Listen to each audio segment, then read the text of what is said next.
నమస్తే అన్న, welcome back Narendra నాటుకోళ్ల ఫామ్. చాలామంది మోటార్ని బయటకు తీయాలంటే చాలా ఇబ్బంది పడుతూ ఉంటారు. మెయిన్గా ఈ చిన్న మోటార్ గుంజాలంటే చాలా ఇబ్బంది అవుతూ ఉంటుంది. అట్లా కాకుండా ఈజీగా గుంజాలని ఎలా గుంజాలో మీకు ఈ వీడియోలో మీకు చూపిస్తాను. ప్లీజ్ వాచ్డు.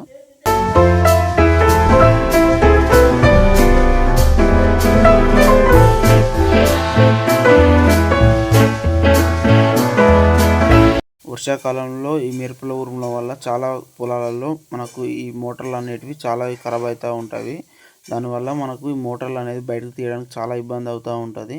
మనకు పెద్ద మోటార్ ఏదైతే ఉంటుందో దాన్ని ట్రాక్టర్ ద్వారా మనం తీయగలుగుతాం. బట్ ఏవైతే ఈ పంపు మోటార్ ఉంటుందో చిన్న జెట్ మోటార్ అనేది దాన్ని తీయాలంటే చాలా ఇబ్బంది అవుతూ ఉంటుంది.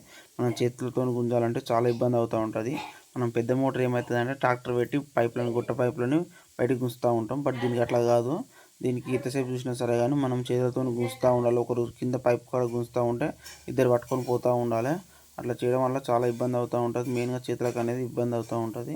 చేతులు కూడా దెబ్బ తాకుతూ ఉంటుంది. అట్లా అనేసి మనం ఏం చేసినామంటే మనము ఇట్లా ఈజీగా రావాలనేసి మనకు ఒక టైర్ తీసుకున్నాం. టైర్కు మనకు ఏదైతే బైక్ టైర్ ఉంటుందో ఆ టైర్కి సంబంధించిన రీమ్ ఉంటుంది కదా, ఆ రీమ్ తీసుకున్నాం. రీమ్ తీసుకొని 2 గొట్టాలు ఇంచు గొట్టాలు తీసుకున్నాం. ఇంప గొట్టాలు తీసుకొని ఆ టైర్కి ఏదైతే మనం రీమ్ తీస్తామో ఆ రీమ్కు లోపలంగా బేరింగ్ ఉంటాడు చూసుకొని ఈ ఇంచు గొట్టాలు ఒక 6 పైపులు తీసుకోవాలి. 6 పైపులు తీసుకొని ఒక్కొక్క పైపు 2 ఫీట్లు ఉంటాడు చూసుకొని అదైతే రీమ్ ఉంటుందో దాన్ని ఆ రీమ్కు ఇవి ట్రయాంగిల్ రూపంలో మనం దీన్ని కట్ చేసుకోవాలి. కట్ చేసుకొని వీడియోలో మీకు కనబడుతున్నట్టు కింద స్టాండ్ అవుతుంది 2 గొట్టాలు, ఇక్కడ 2 అక్కడ 2 4 అవుతాయి. ఆ రీమ్కి అట్లా సెట్ చేసుకోవాలి.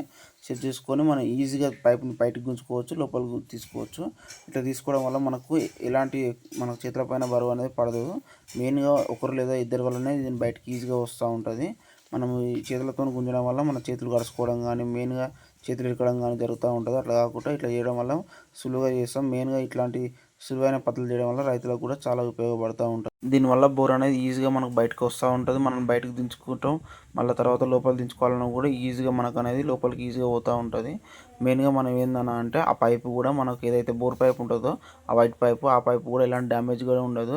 దాన్ని తాకడం వల్ల ఇరగడం కానీ ఉంటుంది. అట్లా కాకుండా కూడా ఇది నీట్గా మనం ఎట్లా అంటే అట్లా మనకు దిగుతూ ఉంటుంది. 10 మంది చేసే పనిని ఒక 4 ఈజీగా చేయగలుగుతాం.